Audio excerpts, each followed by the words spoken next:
Hello everyone, and welcome back to I Was a Teenage Exocolonist, and let's just continue where we left off. Okay, well. And what are we at? 51, okay. I guess we'll go and do some more engineering.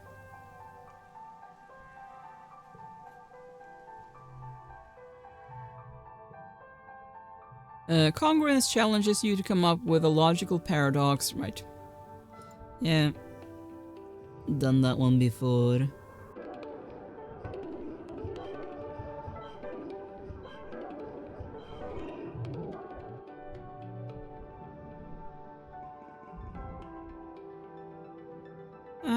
Also thinking that I might go for another expedition because of that new place that opened up. Haven't been there, so might check that out. Oh, hi. Yes, Rex? You're looking for Rex by the construction site, but Rex finds you first. Tackle hug! You turn to the source of the yell. Rex is barreling towards you, arms outstretched. You have about 2 seconds to decide how to react. Leap into his arms. You ready yourself to launch into his embrace, catching a glimpse of Rex's delighted smile as he scoops you up in his strong arms. He lifts you off your feet and swings you around, laughing. Hey, yo, Selene, Rex exclaims. He holds you easily against his chest. What's a good boy like you doing in a place like this? Give him a peck on the cheek.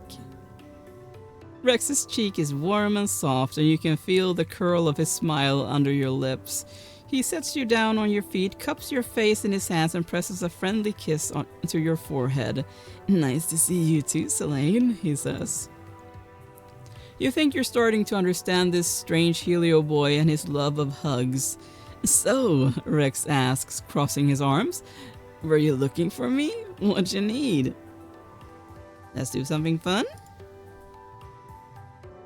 Rex tilts his head to the side. Like what? I'm hot, you're hot. Let's make out. Alright. Rex's eyes go wide and he bites his lip with his fang. Oh man, he says, rubbing his hands down his face in mock agony. I mean, obviously, yes. Hello. Selene, hit me up literally any other time, but I'm actually super stoked to work on the build today. Okay. He looks over his shoulder at the construction project behind him, the bar, then looks back at you with a devilish smile. If you want, you can come see what we're working on. There's lots of cool little private rooms and stuff. Lead the way. You follow Rex back to the construction site. He waves at the other workers, then leads you to a half-built room that's almost completely out of their line of sight. This is the best I can do, he whispers, bracketing you against the wall with his arms. But honestly, it's kind of fun, right? He's right. It is kind of fun. You and Rex emerge from the construction site sometime later, rumpled and kiss-bitten, and just a little bit contrite. The other construction workers tactfully don't take notice as Rex kisses you one more time and sends you off with a jaunty wave. You feel more relaxed than you have for weeks. Nice. Thanks! That means I'm nice and fully relaxed when I'm gonna go out on this little trick. Oh, hello. You're usually not out here. Let's survey the ridge. Oh, that gives engineering. Nice. I'll get us to 56. Yeah. Oh, wow. Those look weird. Hello. The only way to the Wresting Ridges is by glider, part vehicle, part kite, and all adrenaline. You land on the rocky, broken-up spine of the nearest ridge and nearly fall over when you look down at the plummeting slope into the basin below. You are a long way up. Dis and Utopia glide in beside you. Phew, Utopia exclaims. You handled that glider like a champ, Dis. You too, Selene.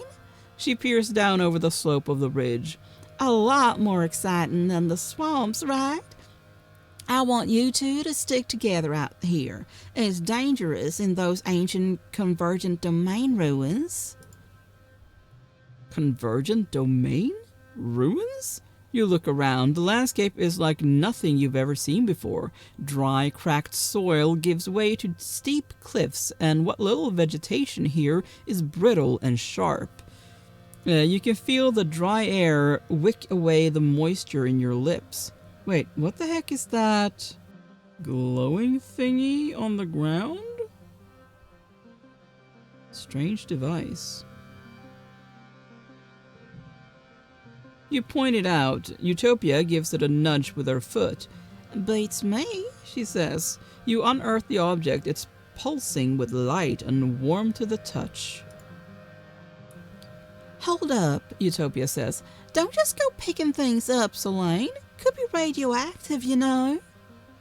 Utopia waves her hollow palm crystal over it, then checks her interface. Only a little, she concludes. Whatever it is, it looks old, like thousands of years old. We've been digging up glowing gadgets all over this region, but got no clue what they're for. You hang on to that one. Maybe you'll figure it out. Oh, okay.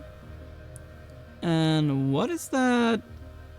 Or what are those stone structures in the distance? Well, there are buildings here, Utopia says. Traces of them anyway. Maybe 10, 20,000 years old. We sure didn't put them there. This lights up at the prospect of doing alien archaeology. We've checked them out, but not thoroughly. Mostly just trying to get a feel for who lived there and why they ain't here no more. Based on some glyphs, we've started calling them the Convergent Domain. Whoever they were, they built things to last, Utopia admires. It ain't just arrowheads and cave paintings. There's real architecture, machines even. Wait, what? Tell me more! I wish I had more to tell you, Utopia says. Most everything we found just poses new questions. The structures read more organic than anything, so does that mean their gene tech was super advanced? As for this place, we think it was some kind of solar network for them, she says, squinting up into the two suns. Looking at it from above, you can see these big vines traveling up and down the ridges like power lines. And there's hardly any plant life elsewise, like they soaked up all the energy and made it a desert. But what did they use that energy for, she says. And if there was a civilization so big and so advanced in Vertumna, why can't we find more traces of it? Where are the cities? What were them thumpers for? And what happened to them all?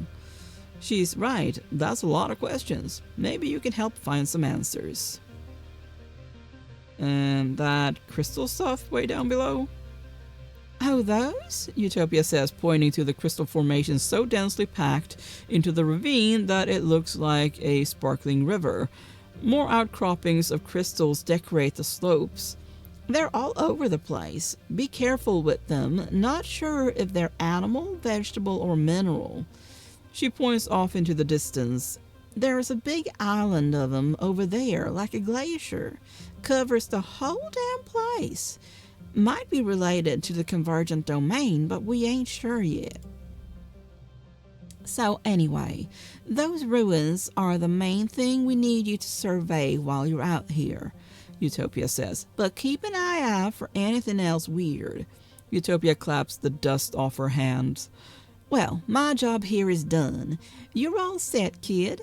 Try not to fall off a cliff. Dis jumps back on his glider too. As usual, he's going to scout on ahead and catch up with you later. Alright. Sure thing. I'm not really sure how I managed to get a Rikitiki here with the glider, but yeah, well. Oh wow, looks very hot. There's a strange heat haze shimmer across the path ahead. Oddly, it doesn't clear up as you get closer. The mirage effect is very strong. The refracted air makes it look like there is a pool of water on the ground and plants waving around it, but something is just off about the illusion. You can't put your finger on why. Investigate. Not just walking on something we don't know what it is.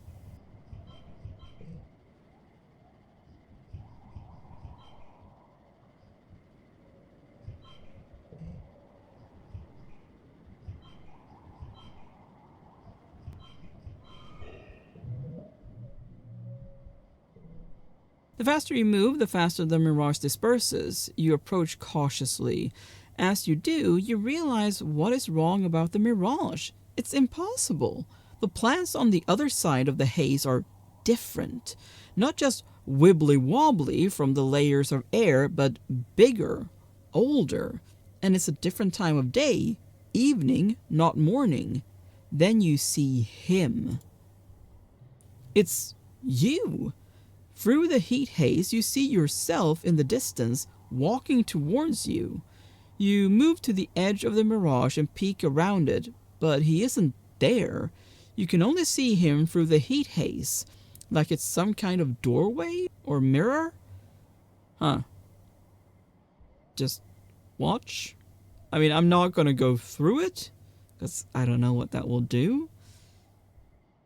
And that feels... like, what would that do? Maybe that's the better one. I don't know. Yeah, sure, call out. You shout, "Hey you!" and wave your arms and jump up and down. The figure looks at you curiously. It's definitely 100% you, staring back at you like a mirror. Your movement seems to disturb the mirage, which breaks up and fades before you. Behind it is regular morning, and you're now alone again. Weird. Yup. Definitely weird. Oh, another one of those.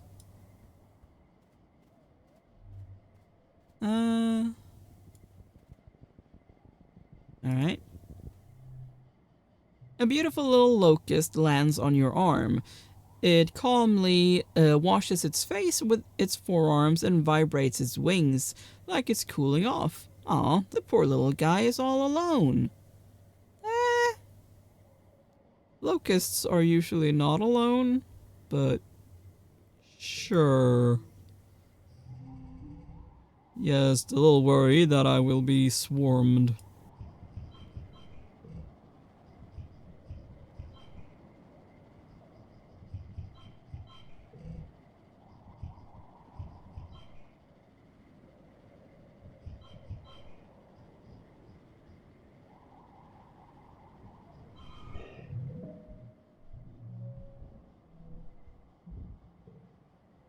Alright.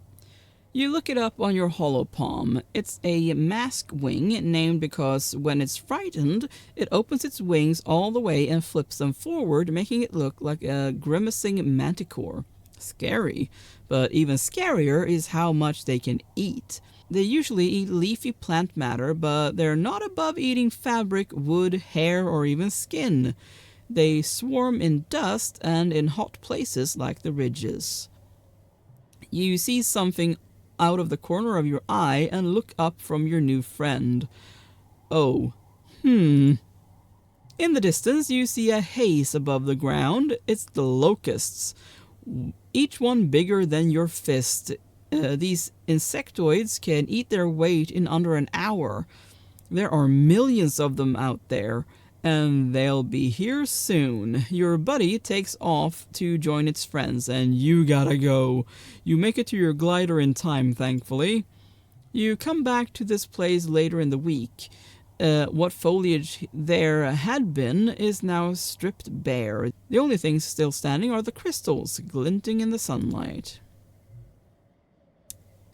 Yeah. Locusts are very hungry creatures. Anything of interest over here? Other than the question mark. Let's do that then. A precarious natural land bridge drops down sharply on both sides here. You kick a rock over the side, but don't hear it hit the bottom. Do you cross? I mean, should be fine. Sure. Very carefully. You shuffle across it slowly, examining the cracks and sticking to the solid places.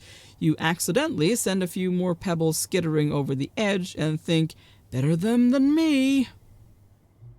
Yep. Very much that.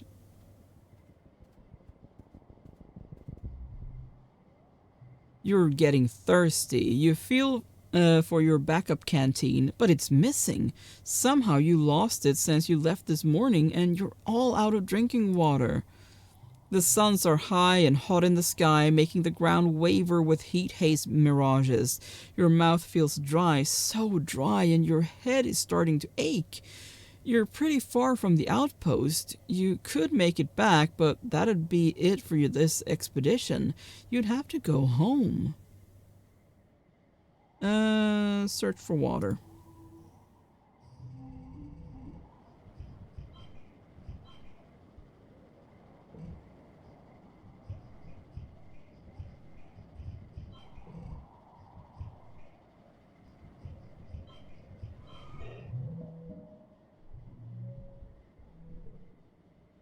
There's no natural water around, but in your search, you turn up your lost canteen. Wow, that was lucky. Alright, well, let's head over in the other direction. Over here. The sun goes behind a cloud, and you feel a light splattering of rain. It sizzles into the dry, hot ground around you, providing a little relief from the heat of the day. Then you realize you don't see a single cloud in the sky ahead of you. And it almost never rains in the western Wresting Ridges. The plants here rely on nighttime dew for moisture. Let's just run.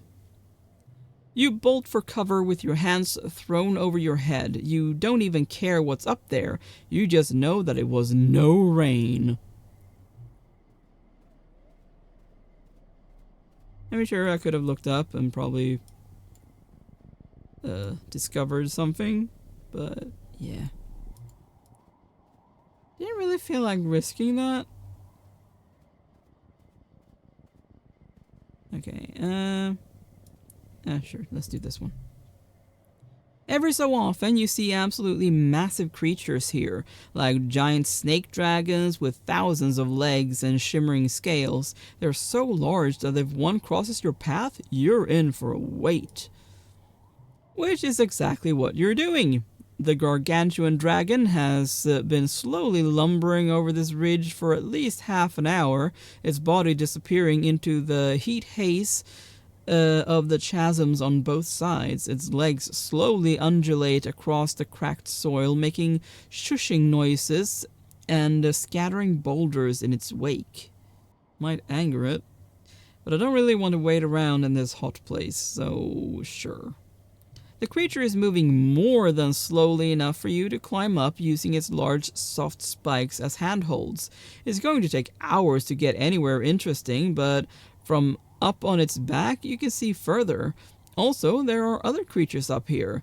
You've climbed up right next to a cluster of the Dorbs moths, heads tucked under their wings like they're sleeping. And in the other direction, there is even a bush bub, or rather, it looks like a pile of rocks and some twigs. Climb down the other side. Easily done. You're free and clear on the other side of the commuter train creature. Need to head back soon, though. Oh, another yellow flower.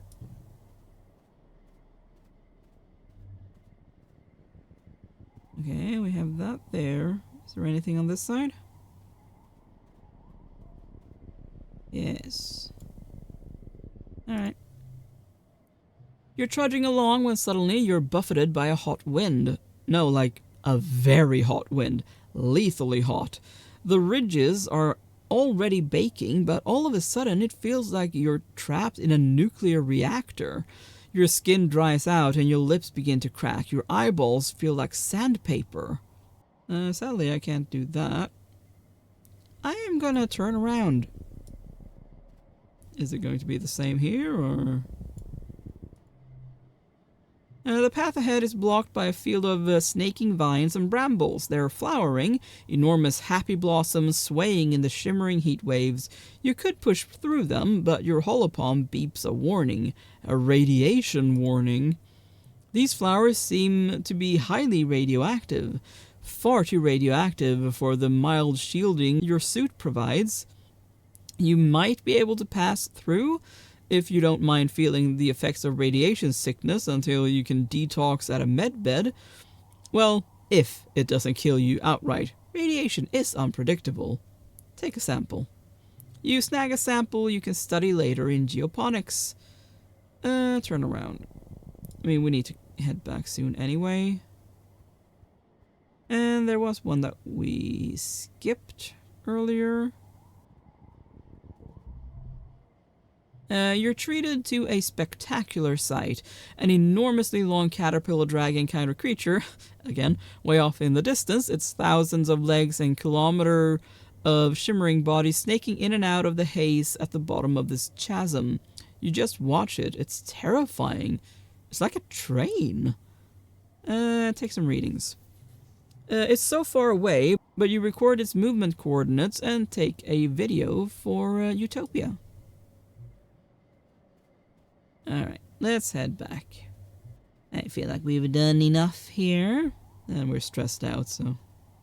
But at least thanks to Rex, we were able to do a bit more than we would have normally. Oh, there was a crystal there.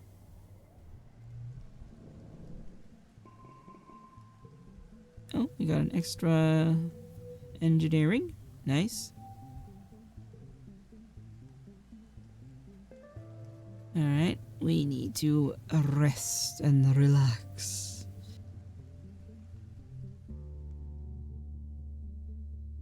Relax. Nomi and Rex are playing an improvisational... what a word. Improvisational storytelling game. Taking turns adding words one at a time. You find it hard not to listen. We are swimming through a purple treacle river.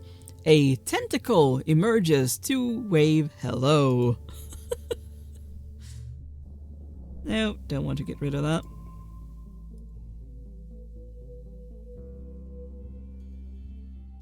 Oh boy, glow. Oh boy, oh boy, oh boy. Yes, we'll be doing some more engineering then. So let's go and do just that.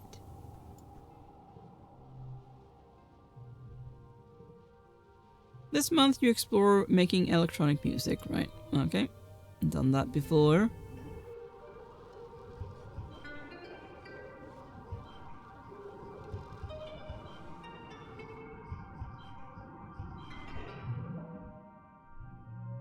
There we go.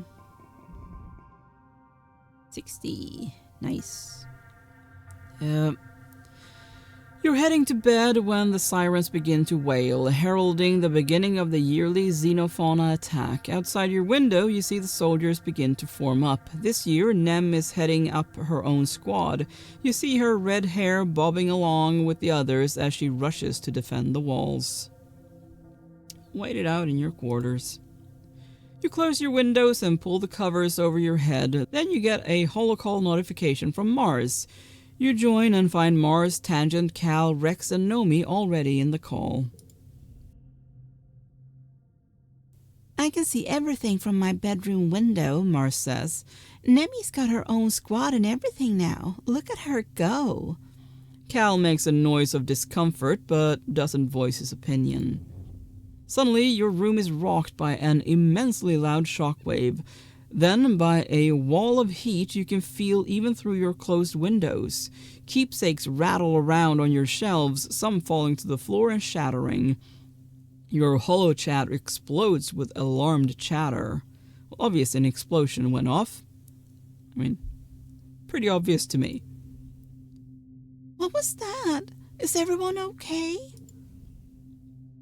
There was an explosion, Mars exclaims. I can see it. Part of the wall is missing.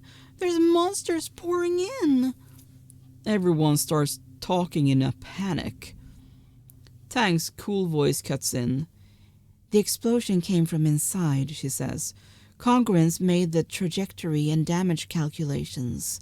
The walls blew outwards, and there's fire damage on the garrison wall. She's quiet for a few seconds, then... Diz? Are you in the call? Are you safe? There's no answer. You don't think he was caught outside, was he? Mars asks, but no one has an answer. You and your friends keep the call open and speculate on what's happening outside, supplemented by Mars's observations and Tangent's reading of the Congruence's processes.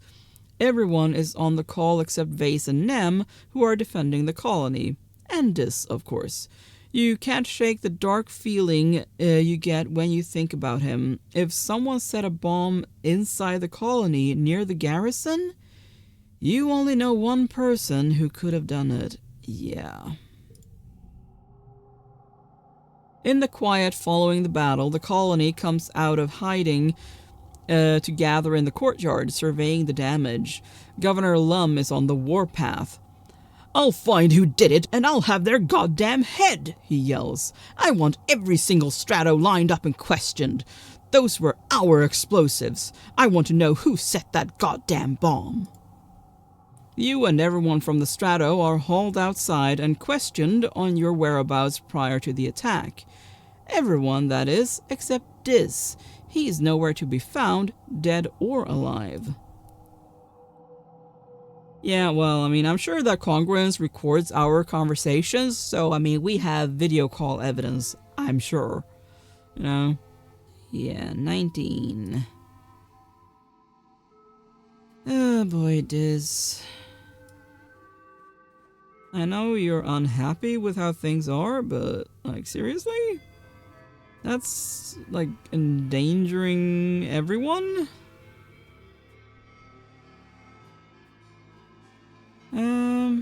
I need to buy a new cake. But yeah, let's go and buy a cake.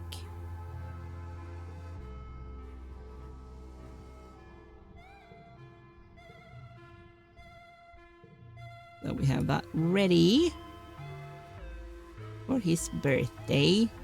But yeah, I am going to end this video here. Thank you so much for watching. Please consider leaving a like and subscribe, and I will see you next time. Bye!